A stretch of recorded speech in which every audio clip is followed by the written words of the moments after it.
The sun is out again, and Washington rain is reasserting itself over the snow. It's time once again for the Real People Multi-Game Solitaire Mega Tournament. We have power. I don't know if you can tell. There's lights, and the camera's working, and it's warm in here, which is why I'm wearing a warm color red. But it's time to get back to playing. My son is asleep, so let's take a look at where everyone is, and then we'll go right back to it. So. And kind of their prospects. It's been a while since we've done a little overview. Half Pint here. You can see Half Pint has a ton of cubes. That's really something that's going for her.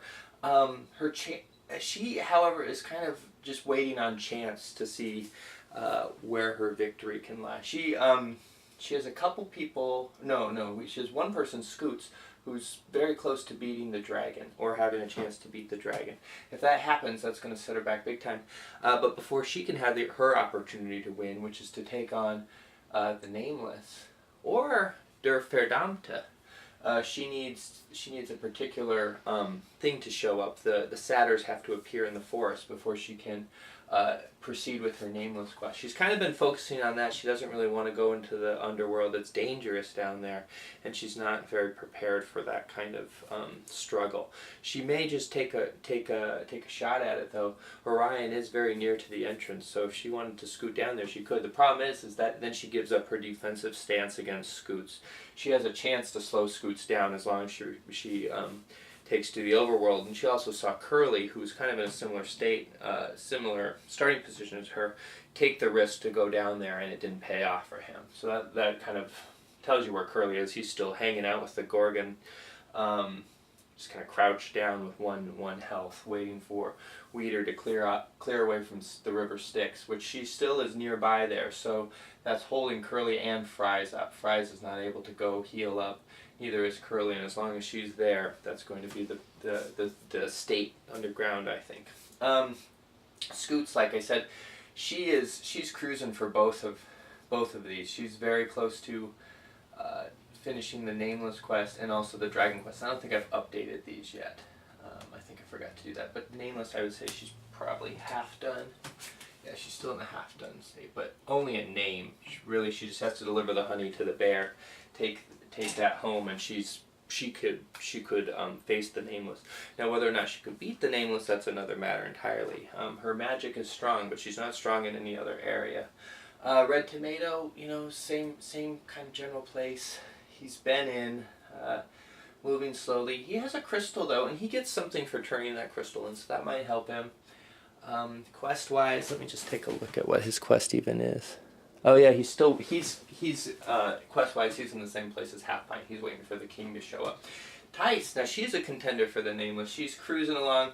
She has her candles. The place where she needs to bring the candles to are revealed, and that's actually close to where her home is. And generally you have to go home to mount something on your wall or something in order to get the crystal you need, which lets you face the Nameless. So she actually seems...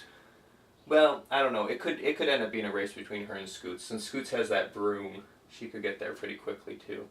But I almost think Tice is maybe even closer to defeating the Nameless. Mooney, not really getting anywhere. He's very materially rich though. He has a lot of money and a lot of items, and he has a lot of quests. So he could shoot up quickly and surprise us all. We'll see. And he has a very good movement rate. Curly's finally moved.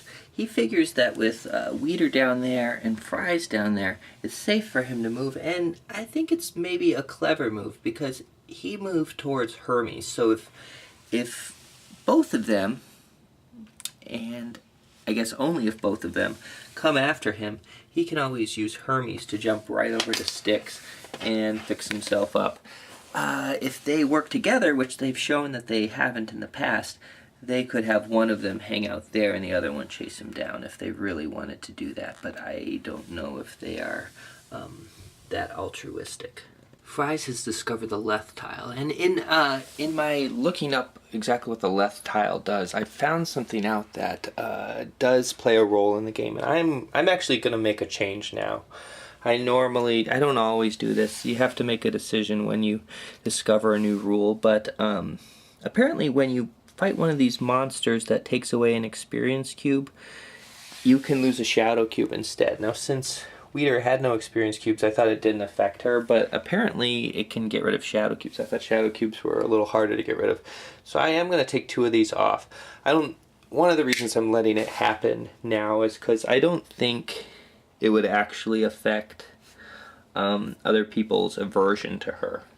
They, just losing a life is a harsh enough consequence that I don't think anyone would want to test it anyway without that additional 1 to her stats. So I'm going to allow it. Fries, however, has to take on this Titjos, which is one of those dark shadow monsters. So that makes Der Verdammte stronger. Now if this gets here, the whole underground is going to collapse, I think. And that could have some pretty far-reaching consequences. I gotta get rid of a couple of these up here. Scoots just successfully brought the honey to the bear, so now she has the signet ring. All she needs to do is bring that to her house, which is right there, and she has the gem she needs to take on the Nameless. Also, you'll notice that Orpheus is on the map. I wonder how that got there. If she brings this huge bone to Orpheus, she then gets the lyre of Orpheus, which she can use to take on the dragon. So she's very close to having the 2 special kind of keys, if you will, to take on the respective bad guys. Again, she has to be able to then beat them. And a combat against one of these guys is final. So if you lose to them, you're out of the game. So the underworld plot has just thickened a good deal bit.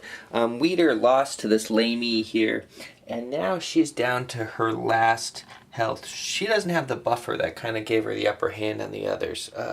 If any duel now between any of the 3 who are in the underworld is to the death. Now, that's only going to be for a turn. However, Weeder has these nectars. She can certainly drink them and get her health back up. But that might give the other 2 gentlemen the opening they need to get to Styx. But maybe not. We'll see.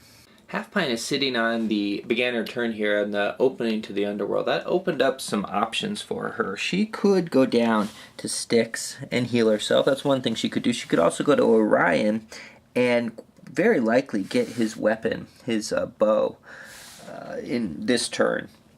She could also go down and try to beat this Lamey, which would be difficult. She'd have to succeed at a magic challenge first before she would get to Weeder. She could take Weeder out of the game this turn, possibly. I think it's unlikely, though. Instead, she decided to just pick up some tasks. She's staying where she is, and we'll see where she goes with that. I want to point out, though, that Orpheus is right here. I think our Fries may have just overextended himself. So he was exploring, trying to connect up his kind of path here to where Curly was, so he could maybe get a jump on him at some point, while still having a reach into Weeder and Styx, and just kind of trying to do a lot of things at once. He ran across this Geist, though. The Geist is a gray dot monster. That means Fries is going to have to compete with his magic attribute, which is at 3. So we're going to roll right now, and if he loses, Fries is going to have to become a corpse and float upwards to his mountain home to inspire one of his children to take up, I guess his horse is what the child would take with him, and try to carry on from there. He got a 3. I cannot believe that. That is absurd. I mean, I'm happy for him, but I thought he was going to be on. So Fries managed to beat this Geist, and I'm a little dumbfounded right now that he made that roll. Scoots' turn. Scoots has a choice. She just rolled a 2 on this teleporter.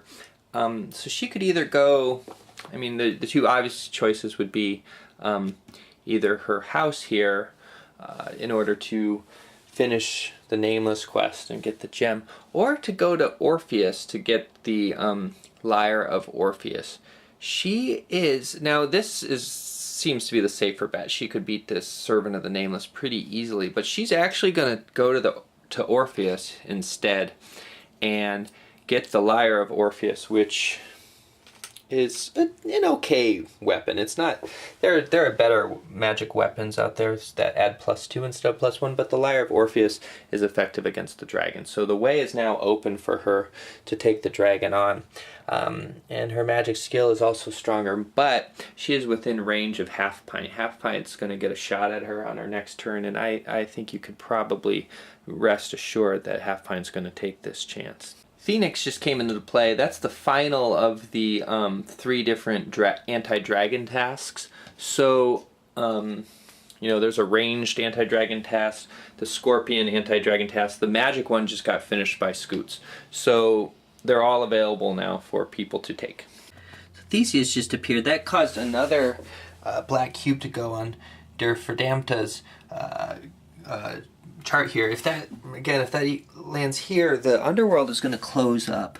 So normally this isn't the case. Normally it doesn't get this close to the point where it's going to explode, but no one has brought any of their people to where they need to go. They're dark monsters. And part of the reason of that is they're all too worried about killing each other. Weeder actually could bring someone to Elysian, and she might need to do that in order to avoid failure. But I don't know. We'll see what they choose to do. One thing to note: I think she made a misstep. She moved more than 3 spaces away from Styx. That's going to make it so the others can get there. Uni's placing this counter that he got right here, right by the chestnut cookies. And it's now time for the duel she's been waiting for, that she's been poised for, thinking it's one of her main hopes at victory, or at not losing anyway. Half Pint versus Scoots. Half Pint's calling the duel. Let's take a look at what their numbers are. So Half Pint's obviously going to use her ranged ability, and that's going to be 7, 8. Not super high. Half Pint's got a lot of cubes, but she doesn't have anything that boosts her abilities at all. Scoots is going to use her lyre and her magic, so she's going to have 8, 9, 10. Wow, so she's got quite an advantage over Half Pint. That's going to be a -2 to what Half Pint needs to roll, but Half Pint figures she needs to try it. If she wins, she can take the lyre. And, I'll have to decide what happens then. Does Scoots have to start over? I'll have to decide that. But anyway, so it'll be 8. She's got to get a 6 or better on 2 dice. Whoa. And I think the fates have spoken. Scoots is going to lose her lyre, and I'll have to do a little thinking about the repercussions of that. So I actually didn't think very long at all. I just went with a basic rule of thumb that when in doubt, just go with what makes the most sense physically. It makes more sense if she's stealing the lyre that she just gets the lyre. So she has the Lyre of Orpheus now. Scoots is, of course, going to get a chance to get it back, but we'll see what happens with that. Curly's turn now. Curly is definitely going to be jumping over here and jumping over to Styx. Now, Weeder won't be able to get to him, but Fries will. Fries does have the potential to do so. That would put the 2 at a duel, though, and the loser would lose their life. We'll see if they go for that. Actually, it's Fries' turn, so I will tell you Fries will go for that. He's that kind of guy. So we have 2 big duels right in a row. I'm getting a little breathless. And on top of that, I'm already kind of excited. Maybe I'll just show you this now. Hang on. So I wasn't going to show you this, but this arrived right before the Scoots Half Pint duel. A couple of games I'm really excited about. I got Hamlet, a game in 5 acts. I don't know a ton about this game, but I think it's a competition to get the ending to Hamlet to be the way you want it to be. It's got some interesting components, actually. I'm just going to try not to turn this into a review of a game, but it has these things. These remind me of the magnets I use for point counters. There's little beads with a kind of a felt thing. The magnets I have on my whiteboard are very similar, except the beads are glued to a magnet instead. But they're cool little handmade pieces. I like when games can have this kind of handmade feel. I think in some ways the future of interesting gaming could be long he's fine. But so I got that, and then I got this game Cybernaut, which I'm excited about. Two asymmetric sides, I believe. One person is a hacker, the other is a corporation.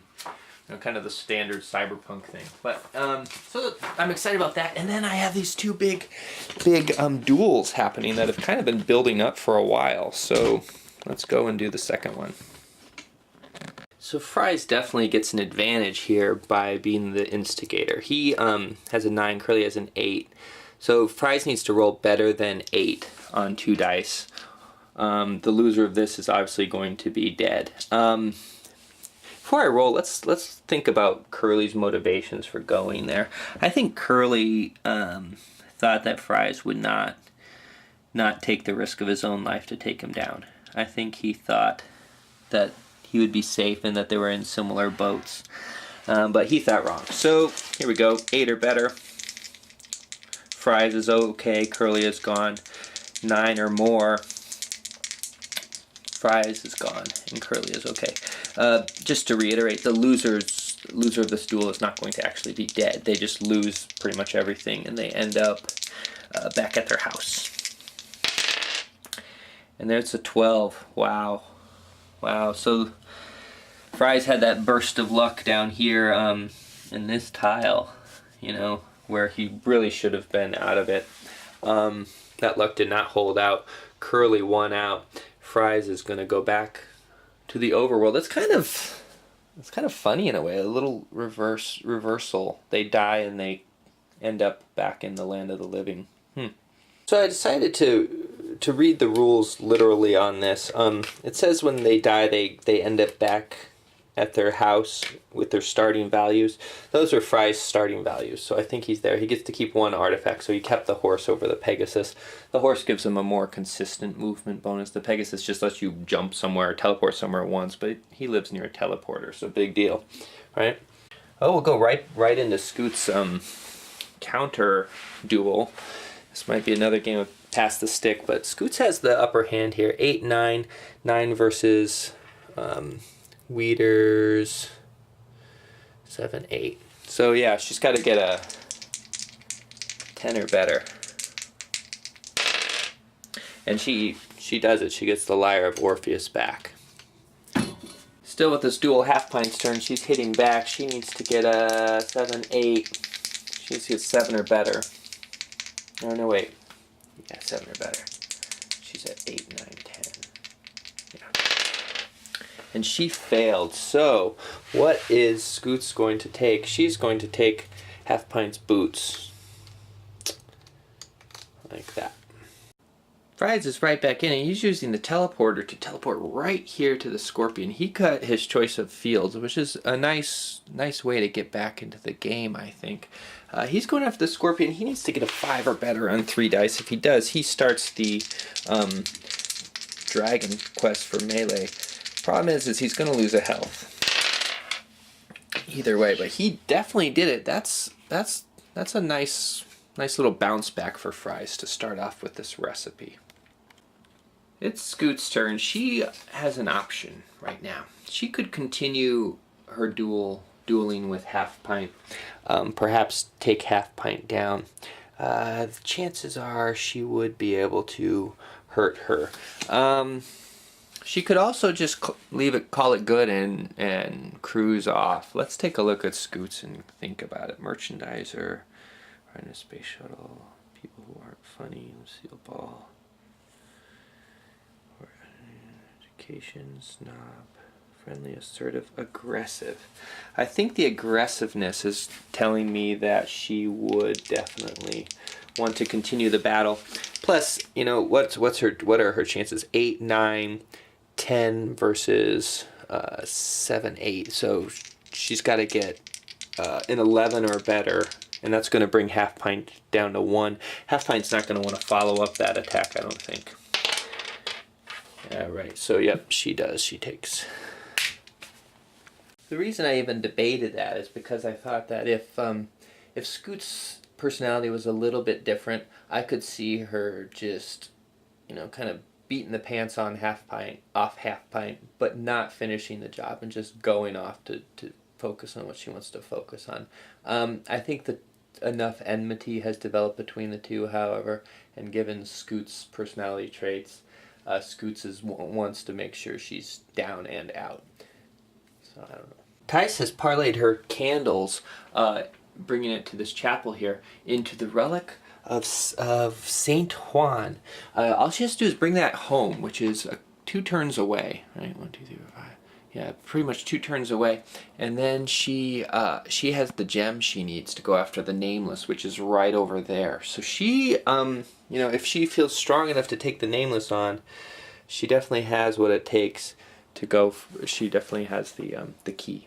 Back underground, so Curly is now powered up again. He has his health back. He's still not as tough as Weeder. However, Weeder is feeling the time crunch now. She's desperately trying to find the last remaining thing she needs in order to take on Der Verdammte, because if she doesn't do it soon, she's going to be finding herself dealing with a lot more competition again. So I said, chaos. This is where Der Verdammte will show up if after she's beaten all the things. Whoops, I pulled something from the bag instead. I pulled from the wrong counter pool.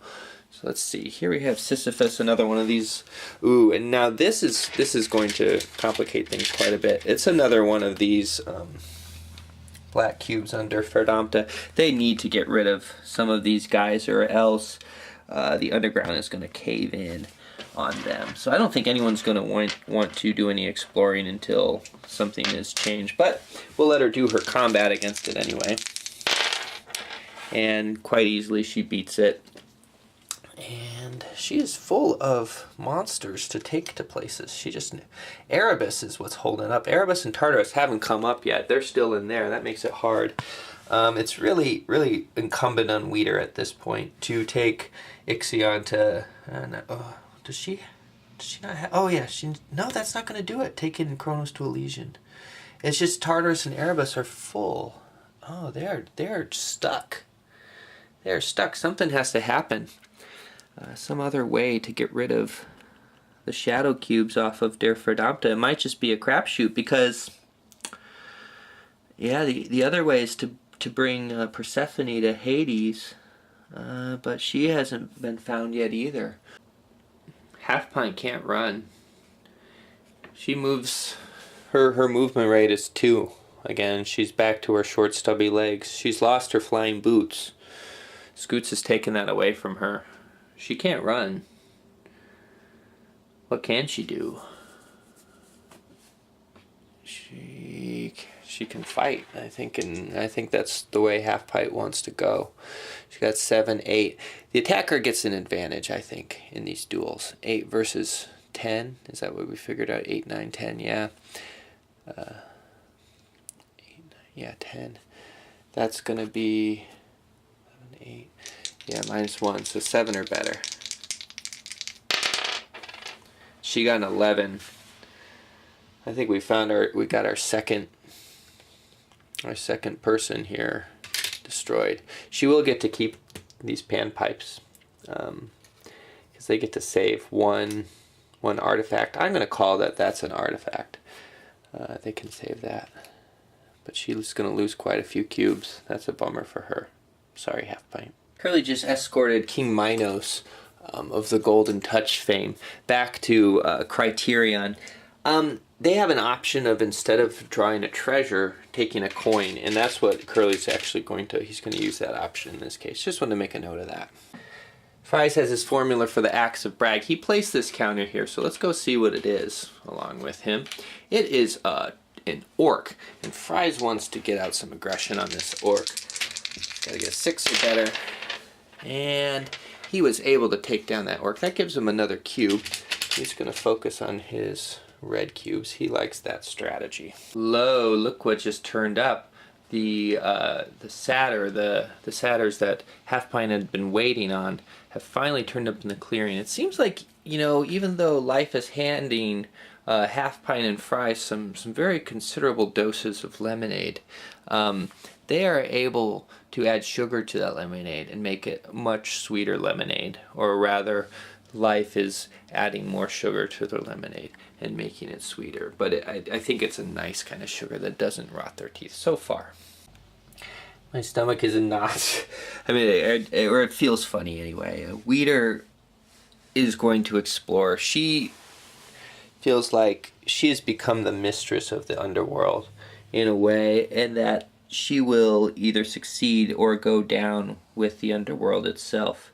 If she decided to just run off, well, first she'd have to get a coin. Second, she'd have to get by all these guys anyway.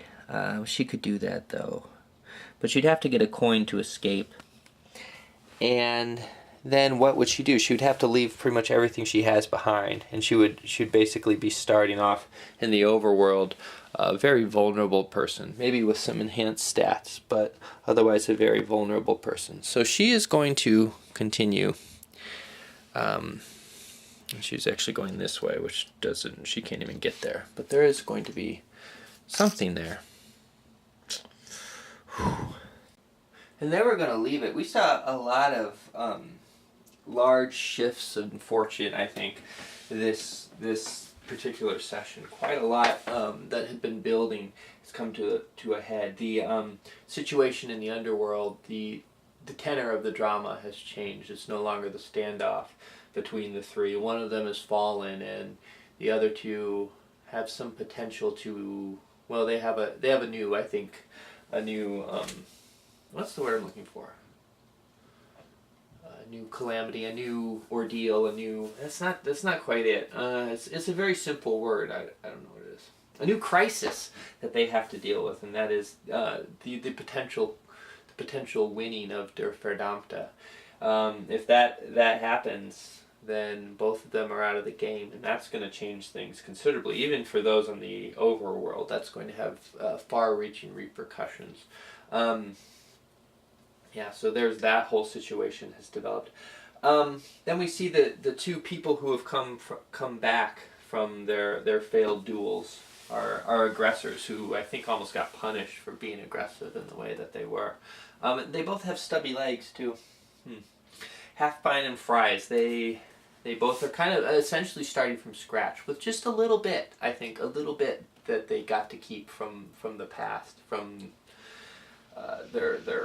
their ancestor, I guess, in game terms. Their ancestors' actions have helped them enough that they still, I feel like they're as in it as well, definitely as in it as Red Tomato and Mooney's Aqualad, right? But then, so I think the big elephant in the room, though, is Scoots here. Scoots seems like she is just flying, and she could very well take the game. But for some reason, I think because she seems so ubiquitous, so assured of victory, that maybe it's going to be someone else. Maybe Tice is going to take it, or maybe even Mooney or Red Tomato, or I don't know. Maybe not Mooney or Red Tomato, but I don't think it's over yet. If the underworld doesn't collapse either, Weeder has a very good chance of taking down Der Verdammte, and then she would be one of the people to beat. So